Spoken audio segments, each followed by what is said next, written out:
শীঘ্রই পেশ হবে অন্তর্বর্তী বাজেট। লক্ষ্মীর ভান্ডার, ডিএ থেকে পে কমিশন সবই কি থাকবে? কোন ঘোষণার পথে হাঁটছে রাজ্য সরকার? মমতা সরকারের অন্তর্বর্তী বাজেটে নজর গোটা রাজ্যে। ফেব্রুয়ারিতেই বাজেট অধিবেশন, বড় ঘোষণা। তাহলে আসছে কি নবান্ন থেকে? রাজ্য বাজেট পেশ করবেন মমতা নিজেই? ইতিমধ্যেই জল্পনা তুঙ্গের রাজনৈতিক মহলে। লক্ষ্মীর ভান্ডার থেকে স্বাস্থ্যসাথী, বাজেটে বাড়তে পারে বরাদ্দ।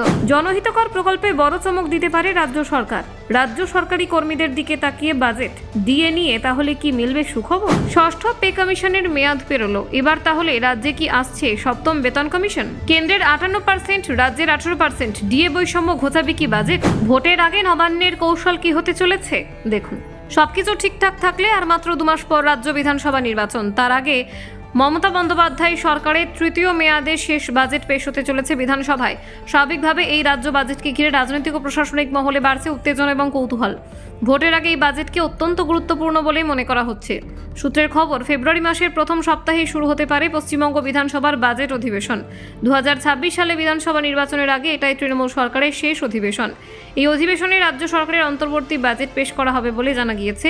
বিধানসভার সচিবালয় সূত্রে জানা গিয়েছে, এবারের বাজেট হবে অন্তর্বর্তী বাজেট। সাধারণত এই ধরনের বাজেটে বড় কাঠামোগত সংস্কারের ঘোষণা খুব বেশি থাকে না, তবে ভোটের মুখে জনমুখী প্রকল্পে বরাদ্দ বাড়ানো হতে পারে বলে জোর জল্পনা শুরু হয়েছে।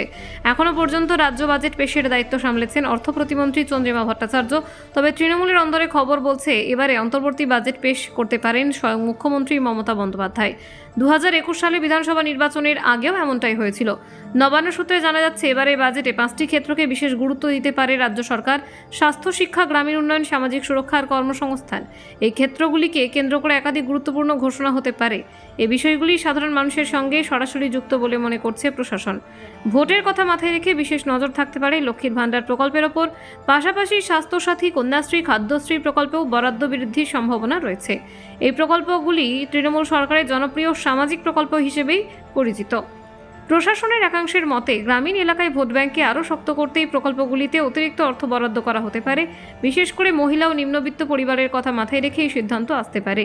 অন্যদিকে রাজ্য সরকারি কর্মীদের মহার্ঘ ভাতা বা ডিএ নিয়ে দীর্ঘদিন ধরে আন্দোলন চলছে। বর্তমানে পশ্চিমবঙ্গ ষষ্ঠ পে কমিশনের আওতায় রাজ্য সরকারি কর্মীরা 18% হারে ডিএ পাচ্ছেন। এই হার কেন্দ্রের তুলনায় অনেকটাই কম। কেন্দ্রীয় সরকারি কর্মচারীরা সপ্তম পে কমিশনের আওতায় বর্তমানে 58% হারে ডিএ পাচ্ছেন। এই বিপুল ব্যবধান নিয়ে রাজ্য সরকারি কর্মীদের মধ্যে অসন্তোষ বাড়ছে। বাজেটে এই বিষয়ে কোনো ঘোষণা হয় কিনা সেদিকেই তাকিয়ে রয়েছেন কর্মচারীরা। এর মধ্যেই সম্প্রতি কেন্দ্র সরকার অষ্টম বেতন কমিশন গঠনের ঘোষণা করেছে। ফলে রাজ্যের নতুন পে কমিশন গঠনের দাবি আরও জোরালো হচ্ছে। উল্লেখ্য, পশ্চিমবঙ্গে ষষ্ঠ বেতন কমিশন গঠিত হয়েছিল 2015 সালে 27 নভেম্বর। সাধারণত 10 বছর অন্তর বেতন কমিশন গঠন করা হয়। গত বছরের নভেম্বরে ষষ্ঠ পে কমিশনে 10 বছর পূর্ণ হয়েছে। সেই হিসেবে এবছর রাজ্যে সপ্তম বেতন কমিশন গঠনের সম্ভাবনা উড়িয়ে দিচ্ছেন না বিশেষজ্ঞরা। Bureau report, news prime Times.